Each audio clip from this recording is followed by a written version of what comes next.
इस वक्त मैं चोमू विधानसभा क्षेत्र के चोमू थाने के बाहर मौजूद हूँ। कल एक रोड एक्सीडेंट हो जाता है जिसमें कितने लोगों की मौत हुई थी। भाई साहब पूरी डिटेल बताएं, क्या नाम है पहले तो? जितेंद्र सैनी।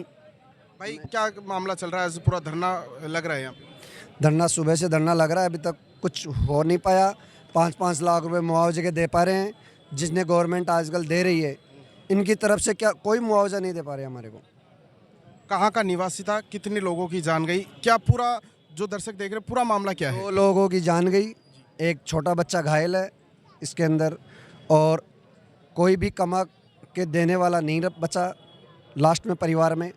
तो मेरी सरकार से, आप सब मीडिया प्रभारियों से यही रिक्वेस्ट है कि इनको ज़्यादा से ज़्यादा मुआवजा दिलाकर इनका परिवार का पालन पोषण किया जाए। ये रोड हादसा कैसे हुआ? लापरवाही की वजह से हुआ या फिर? रोड हादसे में रेंट पे गाड़ी दी हुई थी, रेंट पे गाड़ी दी हुई थी, और रेंट ऑलरेडी उस गाड़ी पे 8 से 9 चालान लगभग चल रहे हैं। उन पे कोई कार्रवाई हो नहीं पाई, और उसने लापरवाही से एक्सीडेंट कर दिया। चोमू विधानसभा क्षेत्र में तो पुलिस प्रशासन बड़ा एक्टिव है। कई गाड़ियों के चालान काट भी रहा है, तो कई गाड़ी रेंट के ऊपर जांच पड़ताल भी चल रही है। मैंने कई पिछले दिनों भी पोस्ट देखी थी।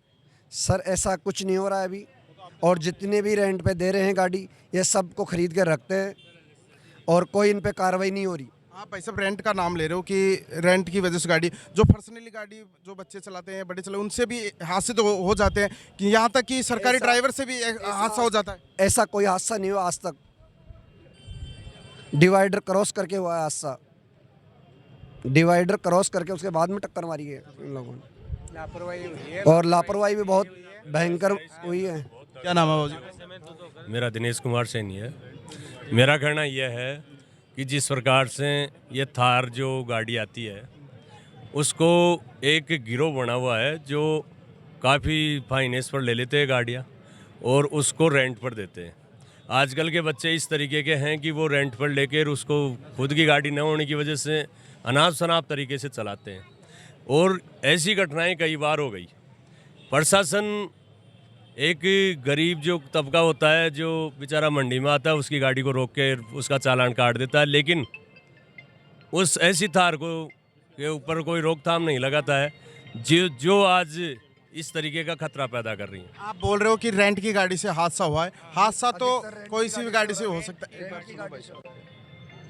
आप बोल रहे हो कि रेंट की गाड़ी से हादसा हुआ है, हादसा हो गया, पर अब आपकी क्या मुख्य मांगे है? और जो रेंट पे गाड़ियाँ वगैरह देते हैं वो कोई डॉक्यूमेंट्स वगैरह तो लेते होंगे, उसके बाद में गाड़ियाँ, उनकी भी तो जो प्रक्रिया है वो करके ही तो कंप्लीट गाड़ी देते होंगे। देखो, ऐसा है कि इस तरीके के जो हैं उसके अंदर जो भी नियम फॉलो करने चाहिए ना, वो नहीं करते हैं। जो फाइनेंसर हैं वो गाड़ियाँ रखते हैं और वो दे देते हैं, बिगर उसका कोई डीएल चेक नहीं करता है, उसकी कोई पृष्ठभूमि चेक नहीं करता है, उस परिवार का ऐसा नहीं करता है, बस उसको तो आधार कार्ड देख कर दे देता है रेंट पर। दूसरी बात रही मुआवजे की। देखो, ऐसा है, हमारा सैनी समाज पहले भी ऐसी घटनाएं भुगत चुका है, क्योंकि एक ट्रक बंदोरी हादसा हुआ था, उसके अंदर 9 खत्म हुए थे और उसका चालान भी काफ़ी दिनों तक पेश नहीं हुआ था। तो हमारी तो प्रशासन से ये मांग है ना कि एक तो ऐसा जो गिरोह है उसके ऊपर लगाम लगाए। एक दूसरी बात है कि आज हम जो मुआवजे के लिए कह रहे हैं, क्या मुआवजा पहले नहीं मिला? रोड हादसे होते हैं उनको मुआवजा तो मिलता ही है ना। नहीं, ऐसे जो दुर्घटना होती है, ऐसे जो हादसे होते हैं, आज पिता पुत्र दोनों चले गए, उस परिवार के अंदर कोई कमा कर देने वाला उस परिवार को नहीं है, उनके बच्चे भी हैं, बच्चा भी घायल हुआ है, उसके मिसेज भी है। आज उस परिवार के ऊपर जिस तरीके का दुखों का पहाड़ टूटा है, आज प्रशासन इसके ऊपर ध्यान नहीं दे रहा है, जबकि परिवार का तो पालन पोषण करने वाला ही चला गया, फिर आखिरकार पीछे बचा कौन? कुछ भी नहीं है अब उसके सामने।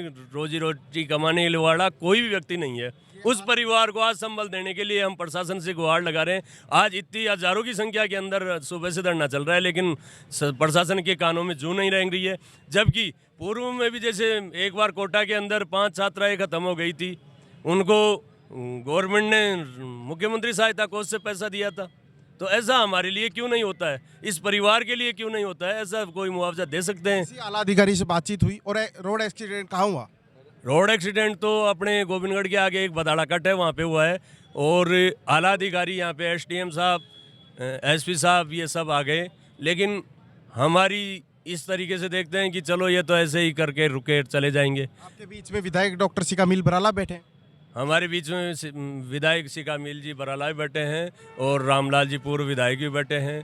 हमें छोटन कुमार जी यादव जी RLP के पदाधिकारी हैं, वो भी बैठे हैं। तमाम लोग बैठे हुए हैं, पर क्या उसको न्याय मिल पाएगा? आप सुबह देखो, से धरने के ऊपर बैठे हो। हमारी तो आशा यही है, प्रशासन से हमारी गुहार भी यही है कि अब अगर इस टाइम में सुनवाई नहीं हुई तो हमारा सैनी समाज आसपास की संख्या में बहुत है, आगे से आगे ये धरना बहुत बड़ा होता जाएगा।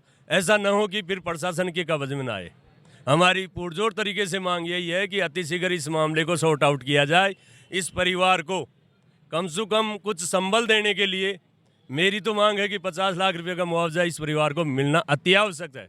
नहीं तो अभी थोड़ी देर में हमारी टेलीफोन पर बात हो रही है, हम सब वार्तालाप कर रहे हैं, हमारे सैनी समाज के भी और हमारे 36 को आज हमारे को साथ दे रही हैं। हर परिवार के जो बार एसोसिएशन है उसके पदाधिकारी टोटल अपने पूरे काम को छोड़ कर यहाँ पे धरने पर हैं। धरना उन्हीं का है, हमारा बैकअप है। लेकिन अब सैनी समाज का और 36 कौम अगर इन हमारे से जो प्यार करते हैं वो सब आएंगी और यहाँ पे धरना बड़ा होगा और ज़्यादा स्थिति बिगड़ेगी, कानून व्यवस्था बिगड़ने की स्थिति है। तो मेरा प्रशासन से हाथ जोड़कर निवेदन है कि इस परिवार के ऊपर जो दुखों का पहाड़ टूटा है उसको संबल देने के लिए उसको मुआवजा दिया जाए। क्या नाम है भाई साहब?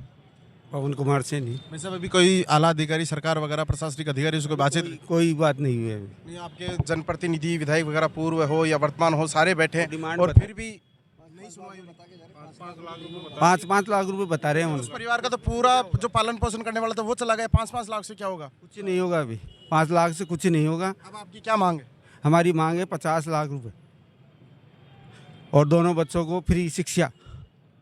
ये देखिए, जो रोड हादसा हुआ था उसको उचित मुआवजा मिलना चाहिए, क्योंकि वो तो चला गया इस दुनिया को छोड़कर, क्योंकि परिवार के ऊपर दुखों का पहाड़ टूट गया है।